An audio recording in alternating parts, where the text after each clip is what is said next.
Special Tree, a short story written and narrated by Robert Fairhead from the Tall and True writer's website. The tree stood in front of a vacant block at the end of the street. It had thick leafy branches and was easy to climb. It was Matty's special place. And then one day, after school, he saw a sign on the tree. Matty couldn't read the big words and went home to find his sister. Jess was a school captain and made speeches at assemblies, so she'd know what the sign said.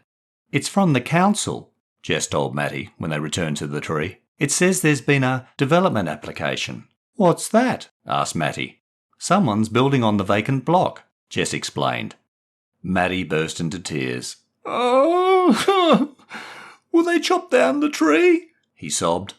"I don't know, Matty," Jess said, putting an arm around her little brother. "Let's go home and ask Mum." Matty's mum searched the council's website for the development application. She looked up at Jess and shook her head. "I'm sorry, Matty," his mum said, rubbing his back. "The builder has applied for permission to remove the tree." "No!" Matty yelled, and he ran from the house and back down the street to climb the tree.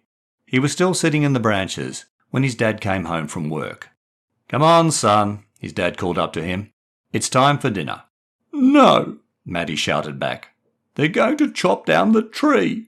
"I know, son," his dad sighed. "Mum and Jess told me, but it's only an application. The council may not approve it, or they might ask the builder to change the plans." "Really?" Matty asked hopefully. "I can't promise anything, son," his dad admitted, "but we can contact the council. Now come on, dinner's getting cold and you've got school tomorrow." Back home, over dinner, Jess told a dejected Matty she was starting a petition for the tree. "The kids at school will sign it," she said, "and we can ask the neighbours too." "And Mum and Dad will write to the council tomorrow," Matty's mum promised.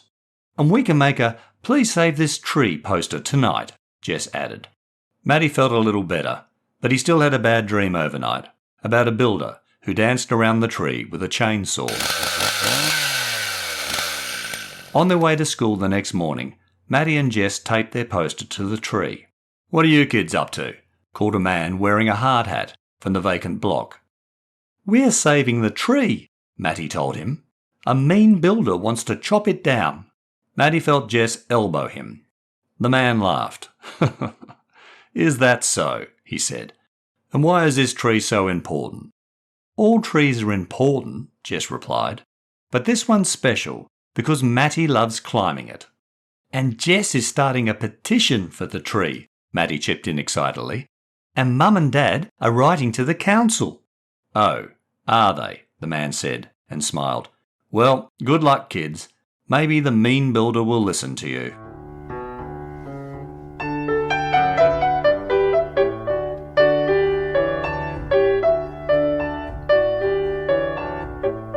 Hi, I'm Robert Fairhead from Tall and True Short Reads and the Tall and True Writers website.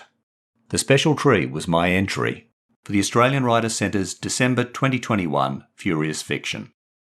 The brief for the 500-word short story was it had to include a tree, something being taped, and the words dance, search and change. Longer variations were acceptable as long as they retained the original spelling. Like December 2020's Furious Fiction brief, where the story had to include a gift of some kind, the temptation was to fashion a festive season scenario. However, as I did with last year's entry, The Gift, I decided to write a short story that had nothing to do with Christmas or Christmas trees.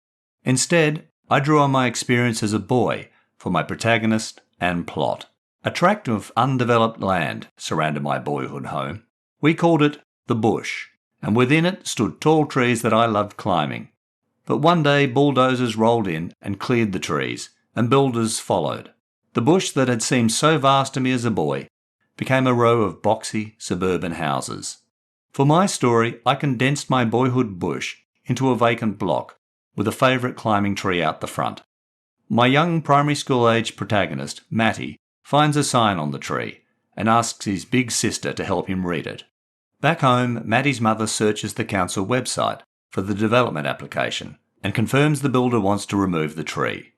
Matty is distraught, but his family promised to contact the council and rally support to save the tree. As a writing device, I simplified the third-person narrator's language because I wanted the story to be from Matty's point of view, without making it first person. Does the mean builder remove the tree? I leave that for the podcast listener to decide. But I hope Matty has more luck with his tree than I had with mine and the bush all those years ago. I also hope you enjoyed listening to The Special Tree. You can read this and all my short stories, blog posts and other writing at tallandtrue.com. You can also buy my short story collections for the Amazon Kindle and Kobo online bookstores. Links are available in the show notes. The next episode of Tall and True Short Reads will be in your podcast feed shortly. In the meantime, please check your feed or the podcast website, tallandtrueshortreads.com, for earlier episodes from seasons 1 and 2. And follow or subscribe to the podcast and rate and review it via your favourite app. Doing so helps me share my writing and boyhood memories with other listeners. You can support this podcast financially by making a small one-off or regular donation via the Acast supporter page. You'll find a link in the show notes. And finally, please tell your family and friends about Tall and True Short Reads and the Tall and True Writers website.